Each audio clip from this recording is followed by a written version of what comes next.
자, 세 번째 동영상에서는 여러분들께 두 가지 고전암호, 선형암호와 그다음에 치환암호에 대해서 설명을 드리도록 하겠습니다.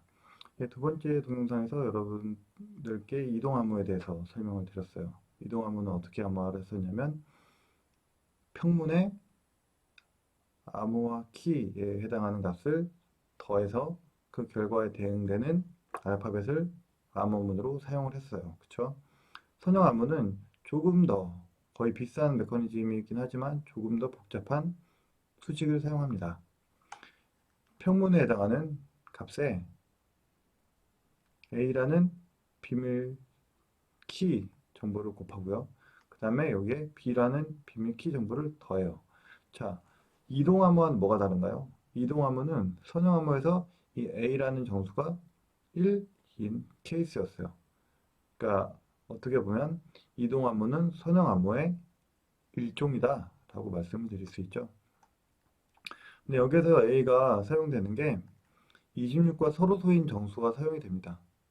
26과 서로소인 정수가 사용되는 이유가 뭔가요? 사실 이 부분에 대해서는 여러분들께 제대로 설명을 드리기 위해서는 수학적인 내용들을 조금 길게 설명을 드려야 돼요. 근데 아쉽게도 이 부분을 깊게 설명을 드리기에는 강의 시간이 그렇게 충분하지 않기 때문에 여러분들께 필요한 부분들만 뒤에서 말씀드리도록 할게요. 여러분들 여기서 이제 기억을 해야 될 거는 A는 26과 서로소인 정수를 사용한다. 근데 왜 그러냐? 암호화 방식을 설계할 때 중요한 게 복호화 방식이 올바르게 동작을 해야 돼요. 그 얘기는 뭐냐면은 암호화를 한 결과에 해당하는 암호문이 복호화 방식, 복호화 알고리즘을 따라 정확하게 계산이 되었다면 올바르게 평문이 복원이 되어야 하는데 올바르게 평문이 복원되기 위한 선결 조건이 뭐냐면 A가 26과 서로소라는 조건이에요. 그럼 서로소가 아닌 값이 뭐가 있을까요? 네, 정수 2와 13이 있어요. 그럼 A가 2나 13이 선택되었을 때 어떤 문제가 생기나요? 그 질문에 대한 대답은 뒤에서 해드리도록 하겠습니다. 자, 우선 선형암호가 계산되는 그런 과정을 한번 볼게요. 선형암호가 계산되는 과정을 보았더니 A부터 Z까지 0부터 25까지 숫자가 할당이 되어 있으니 자, A가 이 선형암호 표현을 좀 수정을 하자면 키에 해당하는 3과 5라는 그 AB 정값이 있는데 라지 알파벳 A가 암호화가 되면 암호문은 뭐가 될까요? A는 얼마랑 같은 얼마로 표현이 된다 그랬죠? 0. 그러면은 0 곱하기 3 플러스 5가 암호문이 되겠죠? 그럼 5에 대응되는 알파벳은 네, F예요.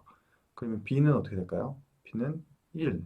이니까 1 곱하기 3 플러스 5에 해당하는 암호문은 I가 되겠죠.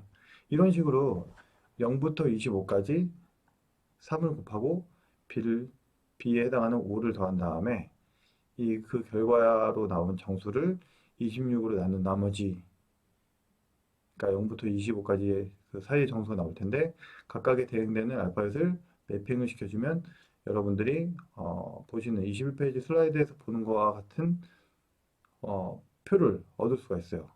이런 식으로 비밀키가 3과 5가 사용이 되었을 때는 선형 암호로 인한 암호화 테이블, 암호문 대비 평문 대비 암호문 테이블은 아래와 같이 표현이 되는 거예요.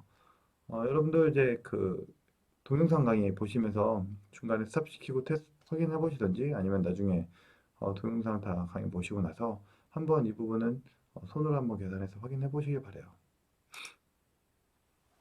자, 예를 들어서 앞에서 사용했던 3인과 5라는 그런 그 비밀키를 사용을 했을 때 어떤 식으로 암호화가 되는지 한번 확인해 볼게요. 사이퍼, CIPHER이라는 평문이 있을 때 얘네를 숫자로 매표시키면 2, 8, 15, 7, 4, 17 이렇게 정수로 표현이 되죠. 그럼 얘네들에 대한 암호문은 여기에다가 3을 곱하고 5를 더한 결과값 3 곱하기 2 플러스 5는 11 3 곱하기 8 플러스 5는 29인데 26으로 나눈 나머지는 3 그 다음에 3 곱하기 15 플러스 5는 50인데 26으로 나눈 나머지는 24 3 곱하기 7 플러스 5는 26 나머지는 0, 3, 4, 12 플러스 5는 17. 마찬가지로 26으로 나눈 나머지가 4가 되겠죠. 그러면 11, 3, 24, 0, 17, 4에 대응되는 알파벳은 L, D, Y, A, R, E니까 암호문은 사이퍼에 대한 암호문은 L, D, Y, A, R, E가 됩니다. 이렇게 여러분들이 선형 암호를 통한 암호화를 수행을 해 봤어요. 자, 근데 암호화 방식을 여러분들이 확인해 봤으니까 그 다음에 확인해 볼 건 뭘까요? 복호화 방식이겠죠. 자, 복호화를 수행하기 위해서는 뭐 어떻게 하면 돼요? 여러분들 이동암호 때 암호화를 위해서 평문에 키에 해당하는 값을 더했던 게 암호화 방식이라면 복호화 방식은 어떻게 계산했어요? 키에 해당하는 값을 뺐죠. 자, 선형암호의 경우에는 이동암호에 비해서 좀 더 복잡했던 게 ax 플러스 b의 형태로 암호화를 수행을 했어요. 그럼 어떻게 하면 돼요? b를 빼고 a를 나눠주면 돼요. 그쵸? 여기는 지금 b를 3을 곱하고 5를 더한 상황이었기 때문에 L 첫 번째 L에 대한 복호화를 한번 살펴볼게요. 11이죠? 11에서 b에 해당하는 5를 빼요. 5를 빼고 그 다음에 3을 곱했었는데 여기서 어떻게 하면 돼요? 3을 나눠주면 되죠? 근데 여기서 보니까 3을 나누는 게 아니라 9를 곱하고 있어요. 왜 그럴까요? 그거는 뒤에 페이지에서 조금 더 자세하게 이제 설명을 드릴 텐데 정수 0에서 25까지만 사용하는 그런 정수 시스템에서는 여러분들이 나머지 나누기라는 그런 연산을 지금 정의할 수가 없어요. 나누기라는 연산을 사용할 수가 없어요. 그 대신에 곱셈에 대한 역원이라는 걸 사용을 합니다. 여러분들이 지금 3을 곱했던 그 결과값에서 3을 나누려고 했던 이유가 뭐냐면은 3을 곱한 연산을 상쇄시키는 게 목적인 거죠. 3을 곱한 걸 상쇄시키는 역할을 하는 애가 누구냐면 9예요. 왜냐면 3을 곱한 애에다가 9를 또 곱하면은 그 결과가 27인데 27은 26으로 나눈 나머지가 1이 돼요. 그 얘기는 뭐냐? 3을 곱한 효과가 9를 또다시 곱함으로써 상쇄가 되는 거죠. 3과 9를 동시에 곱하면 1을 곱한 거나 마찬가지 돼요. 즉 아무것도 곱하지 않은 것과 마찬가지가 돼요. 그래서 3을 나누는 대신에 9를 곱하게 됩니다. 어쨌든 이런 식으로 b를 빼주고 3을 상쇄시킬 수 있는 정수를 곱해주게 되면 결과는 54가 되고 이걸 26으로 나눈 나머지는 2가 돼서 C라는 평문이 복원이 됩니다. 그래서 여러분들이 복호화를 할 때는 주의해야 할 점이 B를 빼고 A를 나누는 것이 아니라 A를 곱한 거를 상쇄시켜 줄 수 있는 기능이 있는 정수를 곱해주면 돼요. 자, 그럼 이제 여러분들이 이제 그 부분을 조금 조심해서 양복화를 이제 수행을 하시면 되는데 자세한 설명은 뒤에서 다시 한번 드릴 테니까 우선은 3의 경우에는 9를 곱하면 된다라는 정도까지만 기억을 하시면 되겠습니다. 우선 선형 암호화를 했을 때 제가 아까 말씀드렸던 A의 조건이 뭐였죠? 26과 서로소라는 조건이 꼭 필요하다고 했었죠? 그러면서 드렸던 말씀이 그렇지 않으면 A가 서로소가 아닌 2나 13이 되게 되면 뭐가 안 된다? 복화가 잘 안 될 수 있다. 그러니까 올바른 복화가 정의가 잘 되어 있지 않을 수 있다라고 했는데 왜 그러냐라는 걸 보기 위해서 예제를 하나 볼게요. 암호화키로 A는 2, B는 5. 그러니까 앞에서는 이제 A가 3을 사용을 했었는데 이번엔 서로소가 아닌 A가 2인 케이스를 사용해 보려고 합니다. A가 2, B는 5를 사용한 암호화를 수행을 해봤더니 A부터 Z까지 암호화를 한 결과를 쭉 만들다 보니까 A랑 N이랑 암호화를 한 결과가 동일하게 F가 나와요. 계산식을 볼까요?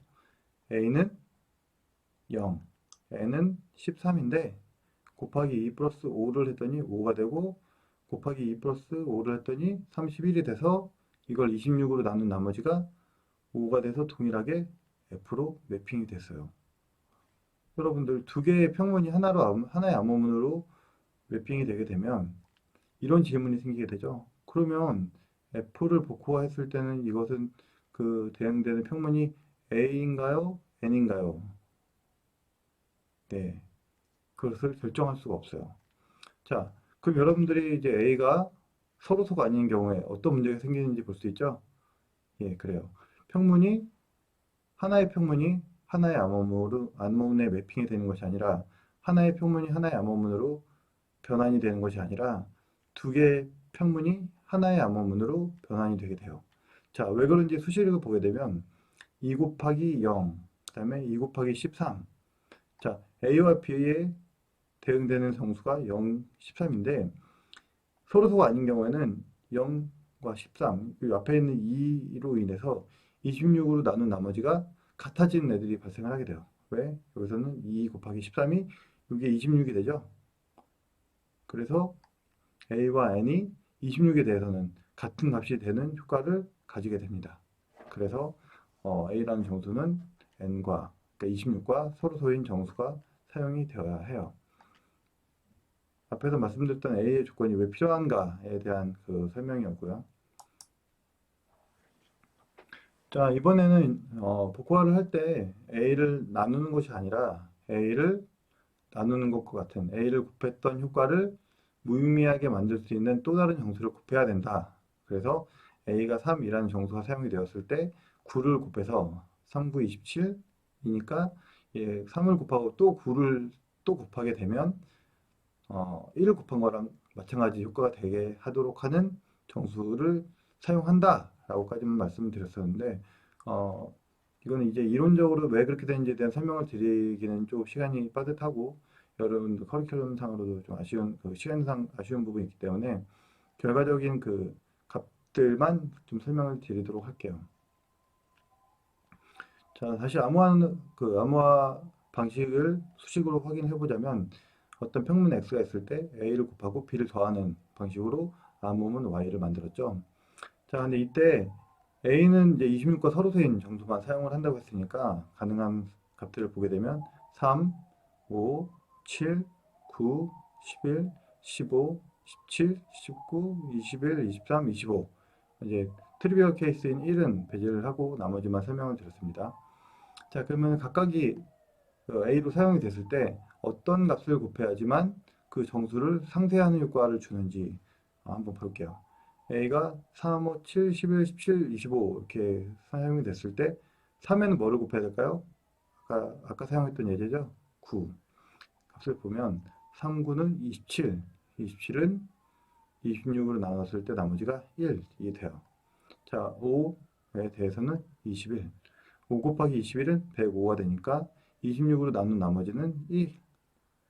7 곱하기 15도 마찬가지로 105가 되니까 26으로 나눈 나머지는 1이 되고요. 이런 식의 이유로 11은 19, 17은 21, 25는 25가 곱셈에 대한 여건. 그러니까 A를 곱했을 때 이 곱한 효과를 상쇄시키는 효과가 여기 A'이라고 되어 있는 값들을 곱해주면 그런 효과가 나타납니다. 그래서 우리는 복구할 때 어떤 식으로 선형암호에서 연산을 수행을 해야 되냐면 B를 뺍니다. 이동암호와 마찬가지로 두 번째 비밀키는 B를 빼고 그 다음에 A를 곱한 거를 상쇄시킬 수 있는 A'을 이렇게 곱해주게 됩니다. 그러면 어떻게 되냐면 Y가 AX 플러스 B였으니까 이 안쪽에서 AX 플러스 B 마이너스 B 해서 이 뒤에 있는 B라는 파트가 제거가 될 것이고 그럼 앞에 있는 게 AX가 남아있죠? AX 곱하기 A 프라임이 되어 있는데 A와 A 프라임은 곱했을 때 어떤 값이에요? 26으로 나누면 1이 되는 값이에요. 그러면은 곱하지 않은 거나 마찬가지가 돼서 결과적으로 X라는 값이 복원이 된다 라고 여러분들이 선형암호의 복화 방식을 이해를 하시면 되겠습니다. 사실은 이제 그 A와 26이 서로소가 되는 그런 이유들에 대해서는 여러 가지 수학적인 그런 기반 지식이 있기는 해요. 곱셈에 대한 여건이라는 개념으로 그래서 지금 현재 말씀드렸던 거대로라면 A에다가 곱했을 때 A를 곱한 거에 효과를 무력화하는 값이라고 제가 표현을 쓰긴 했는데 사실은 곱셈에 대한 여건이라고 여러분들이 배웠던 그 값과 동일한 역할을 한다고 생각을 하시면 됩니다. 선형암호를 이제 해석하는 방법을 한번 생각을 해볼게요. 이동암호 같은 경우는 여러분들이 어떻게 해석을 할 수 있었을까요? 키로 사용될 수 있는 값이 평문의 0부터 25까지 임의의 값을 더해서 그 더한 결과에 대응되는 알파벳을 이제 암호문으로 사용을 했었는데 가장 간단하게는 모든 비밀키를 추정을 해보면 돼요. 비밀키를 0을 사용했을까? 1을 사용했을까? 2를 사용했을까? 그럼 얼마를 사용했는지를 추정을 했으면 그 추정된 비밀키를 빼서 평문이라고 예측되는 값을 한번 확인해 보고 의미 있는 평문이 나왔다고 하면 이제 복화를 성공했구나, 해독을 성공했구나 라고 여러분들이 이제 생각을 하실 수 있는데 성운영 암호의 경우에는 여러분들이 몇 가지를 추측을 해야 돼요? 두 가지 비밀키를 추측을 해야 됩니다. A와 B 두 가지 비밀키를 추측을 해야 되는데 여러분들이 B를 먼저 추측을 할지 A를 먼저 추측을 할지 뭐 그거는 여러분들의 선택에 따라 다릅니다. 제가 근데 준비한 예제에서는 HIITUN이라는 한문문이 주어졌을 때 어떻게 해석을 할 것이냐. 기본적으로 고전암호에 대한 그 해독은 전수조사라고 생각을 하시면 돼요. 모든 비밀키에 대해서 확인해 본다 라고 여러분들 생각을 하시면 되는데 저 같은 경우는 어떤 식으로 추정을 했냐면 우선은 A 프라임 어떤 A가 곱해져 있는지를 우선 추정을 하고 그럼 얘를 상쇄시키기 위해서는 뭐를 사용을 할지를 먼저 추정을 합니다. 가장 작은 값부터 A 프라임이 3이라면 어떨까?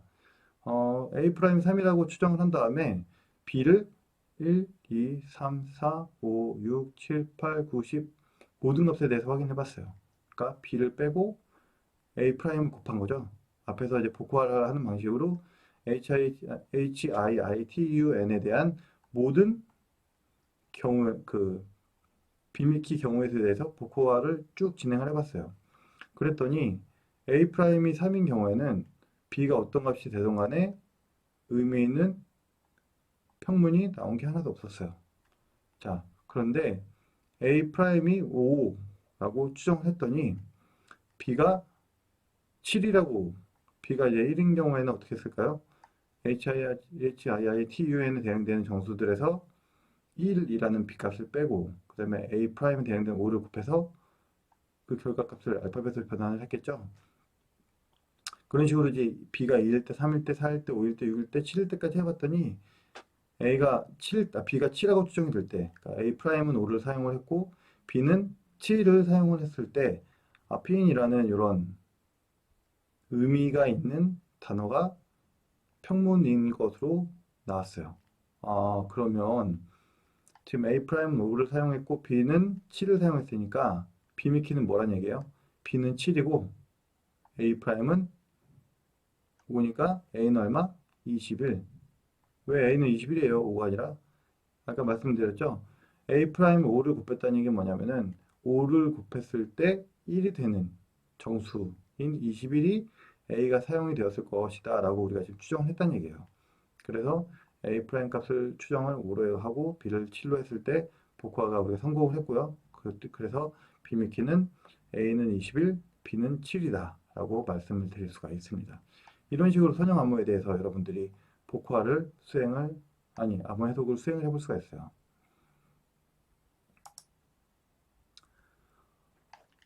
그리고 지금 앞에서는 이제 선형 암호에 대해서 모든 키값에 대해서 전수조사를 하는 그런 방법에 대해서 여러분들 한번 설명을 드렸었는데 만약에 여러분들이 부가적인 정보, 암호문과 평문에 대한 어떤 관계 정보를 일부 알고 있다면 조금 더 복화를 쉽게 수행할 수가 있습니다. 예를 들어서 여러분들이 해독을 해야 되는 암호문이 HG, OUAK, QXG 뭐 블라블라블라 이런 암호문이 주어져 있는데 여러분이 하나를 알고 있어요. 뭘 알고 있어요? R에 대한 암호문이 H다. R에 대한 암호문이 H다라는 걸 알고 있다면 어떤 게 가능할까요? 예, 지금 원래는 A와 B에 대해서 여러분들이 몇 가지 경우에 대해서 지금 테스트를 해봐야 되냐면 B는 0부터 25까지 총 26가지 케이스에 대해서 테스트를 해봐야 되고요. A는 26과 서로소인 12개의 정수에 대해서 확인을 해봐야 돼요. 그러니까 결국 12 곱하기 26개만큼의 키에 대해서 테스트를 해봐야 되는데 관계식 하나를 알고 있어요. R에 대한 암호문이 H다. 이 얘기는 뭐냐면은 R이 17이기 때문에 H가 7이기 때문에 17A 플러스 B는 7이다 라는 관계식 하나를 알고 있는 거예요. 그것은 무엇을 의미하느냐? 이때 이 관계식을 만족하는 A, B 순서상 3, 8, 11, 2, 21, 14 총 몇 가지죠? 11가지. 이 케이스만 여러분들이 확인을 해보면 된다. 그러니까 여러분들이 확인을 해봐야 되는 비밀키 순서상의 개수가 이 조건식 하나에 대한 정보로 인해서 엄청나게 줄어드는 거죠. 그래서 여러분들이 비밀키를 모르는 상태에서 암호문 해독을 한다고 하더라도 평문 암호문상 하나를 알고 있다면 매우 효율적으로 해독을 할 수가 있어요. 자, 그럼 추가로 5에 대한 암호문이 G다라는 정보를 여러분들이 추가로 알고 있다고 한번 생각을 해볼게요. 그러면 5는 14고 G는 6이기 때문에 여러분들이 14A 플러스 B는 6이다라는 A와 B 두 개의 그 미지항을 갖는 1차 조건식을 하나 더 알게 되는 거예요. 자, 이럴 땐 여러분들 어떤 식으로 이 정보를 활용할 수가 있을까요? 앞에서 획득한 17A 플러스 B는 7이다라는 조건식 하나랑 14A 플러스 B는 6이다라는 이런 조건식 하나 두 개가 있을 때 이 두 개의 조건식을 가지고 연립방정식을 풀어주면 돼요. 미지항은 A, B 두 개인 거고요. 근데 여러분들이 그 연립방정식은 계산할 수 있으니까 쉽게 A와 B 순서상을 계산할 수 있게 됩니다. 이런 식으로 암호 해독이라는 것은 암호문 단독, 암호문 하나만 갖고 있을 때 암호문 단독 공격이 될 수도 있고 평문 암호문 쌍을 갖고 부가적으로 갖고 있는 그런 환경에서의 공격이 될 수도 있는데 효과적인 그런 그 암호 해독이라고 하면 가지고 있는 정보를 최대한 활용해서 보다 효율적으로, 보다 빠르게 비밀키를 찾는 그런 방법을 효율적인 암호 해독이다라고 말씀을 드릴 수 있어요. 물론 안전성을 제공해야 되는 그런 입장에서는 그런 위협에 취약해지지 않도록 설계하는 게 보다 더 중요하겠죠. 자, 오늘 설명드릴 여러분들께 마지막으로 설명드릴 고전암호 치환암호예요. 치환암호는 말 그대로 치환하는 암호라고 여러분들이 생각을 하시면 돼요. 앞에서 이동암호도 그렇고 선형암호도 그렇고 어떤 수학적인 식을 이용해서 A부터 Z까지를 다른 알파벳으로 치환하는 그런 룰을 표현을 한 거죠, 결국은. 근데 치환암호라고 얘기하는 암호에서는 A부터 Z까지의 알파벳들을 임의로 치환을 합니다. 예를 들면 앞에 보이는 치환 테이블처럼 A에 대해서 어떤 알파벳을 치환을 할래요? 수식이 이렇게 되니까 값은 뭐입니다. 이게 아니라 A는 그냥 A부터 Z까지 중에서 임의로 2를 한번 선택해서 치환하도록 해볼게요. B는 그럼 뒤로 할게요. C는 필요 할게요. 라고 등등등등 여러분들이 임의로 알파벳을 하나씩 선택해서 치환하도록 구성을 하는 거예요. 그러다 보니까 치환암호의 경우에는 수학적인 연산 구조는 없어요. 그 대신에 매우 간단하게 테이블 하나만 존재하게 되는 거죠. 그 대신에 비밀키의 개수가 상당히 많아집니다. 보면은 A를 치환하기 위해서 선택할 수 있는 알파벳의 종류의 수는 26가지. A가 결정이 됐으니까 그러면 B는 뭘로 선택할까요? 25가지 중에 하나. 왜? A의 치환값이 2를 제외한 나머지 25개 중에서 하나를 고를 수 있는 거죠. 마찬가지로 C는 24개 중에 하나, D는 23개 중에 하나, E는 22개 중에 하나. 그래서 총 선택할 수 있는 경우의 수는 26 곱하기 25 곱하기 24 곱하기 등등등등등 해서 1까지 결국 여러분들이 알고 있는 팩토리얼이라는 기호를 써서 26 팩토리얼 개만큼의 비밀키 테이블이 존재하게 됩니다. 지금 앞에 있던 선형함은요 A, B 두 개의 변수가 있었죠. A는 몇 개? 26과 서로서인 12개 정수. B는 26이라는 0부터 25까지 임의로 선택이 다 가능했어요. 이동함은 26개. 그러니까 26, 12 곱하기 26, 여기는 26 팩토리얼. 키의 개수가 어마무시하게 많아졌죠. 엄청나게 많은 키가 사용 가능하기 때문에 대치암호의 경우에는 앞에서 살펴봤던 이동암호나 선형암호에 비해서 매우 안전성이 높아요. 하지만 그만큼 키를 관리하는 게 어렵습니다. 이동암호는 비밀키 하나만 외우면 됐어요. 몇 칸을 이동할 것인지 정수 하나만 외우면 되는데 선형암호는 두 개의 정수, 두 개의 변수를 외워야 됐었고요. 대치암호는 테이블을 통째로 외워야 돼요. 그런 단점이 존재합니다. 예를 들어서 이제 사이퍼라는 이제 평문을 암호하는 방식을 보게 되면 간단하게 테이블 룩업으로 처리가 가능해요. C는 P라고 하자라고 약속했기 때문에 C는 P, 그다음에 I는 K라고 하자라는 약속을 정했기 때문에 I는 K, P는 B라고 하기로 했고요. H는 J라고 하기로 했고, E는 M, R은 G. 이렇게 테이블로 만들어 놓은 치환, 비밀키를 이용해서 여러분들이 간단하게 암호화를 수행을 할 수 있습니다. 이제 여러분들이 한번 동영상 잠깐 끄고 아래에 있는 평문을 암호화를 한번 해볼게요. 사실 뭐 퀴즈라고 되어 있긴 하지만 여러분들이 이제 동영상을 보고 있기 때문에 여러분들이 뭐 정지시키고 한번 풀어본 다음에 퀴즈가 되는 것이고 아니면 그냥 제가 바로 예제를 설명드리는 게 되겠죠. 어쨌든 평문으로 주어져 있는 요 영어 속담을 한번 비밀키 테이블을 이용해서 치환을 해보게 되면 다음과 같은 여러분들이 암호문을 만들 수가 있어요. 사실 암호화 방식은 앞에 있는 이동암호나 선형암호에 비해서는 상당히 쉽습니다. 왜냐하면 여러분들이 비밀키 테이블을 보고 그냥 순차적으로 적용만 해주면 돼요. N, M으로 하기로 했지. B는 M, I는 R. 그냥 순서대로 치환만 하면 치환 테이블 확인만 하면 되기 때문에 암호화 방식은 상당히 쉽게 이해할 수가 있어요. 그렇다면 이제 복호화는 어떻게 될까요? 이동암호처럼 몇 칸을 이동할 것인지를 추정을 하면 될까요? 아니면은 선형암호처럼 A와 B 변수 두 개를 추측을 해서 맞춰보면 될까요? 사실 치환암호의 경우에는 치환 테이블을 통째로 추정을 해야 되기 때문에 암호문만 이렇게 덩그러니 주어져 있을 때는 사실 여러분들이 복호화를 수행하기가 쉽지 않습니다. 그러면은 어떻게 우리가 복호화를 수행을 할 수가 있을까요? 그것은 우선은 단적으로 말씀을 드리자면 어렵다라고 말씀을 드릴 수가 있어요. 단순하게 짧은 암호문을 치환암호로 되어는 치환암호를 적용해서 만들어진 짧은 암호문은 암호문 단독 공격이 어렵다라고 말씀드릴 수가 있어요. 그러면 이런 경우는 어떨까요? 힌트가 주어져 있어요. 특정 평문에 대한 특정 암호문이 주어져 있는 거죠. 어떤 평문 암호문상 동일한 치환 테이블을 이용해서 만들어진 평문 암호문상이 이렇게 주어져 있다고 생각을 해봅시다. 자, 그러면 여러분들이 이 정보를 가지고 있을 때 어떤 것을 생각해 볼 수가 있을까요? 같은 치환 테이블을 이용을 했다고? 그러면 그 테이블에서 E는 P로 가고 A는 O로 가고 R은 R로 L은 V로 Y는 J로 B는 F로 I는 T로 이런 식으로 치환 테이블이 만들어져 있겠네?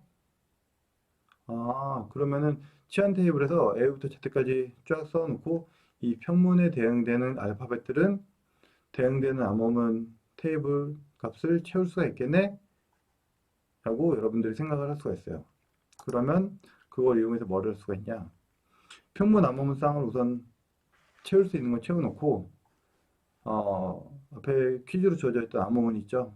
그 암호문에서 평문으로 변환을 할 수 있는 부분 앞에 있는 힌트로 여러분들이 정확하게 알고 있는 알파벳 평문 암호문 쌍은 변환을 평문으로 해놓고 나서 나머지 부분을 채우는 거예요.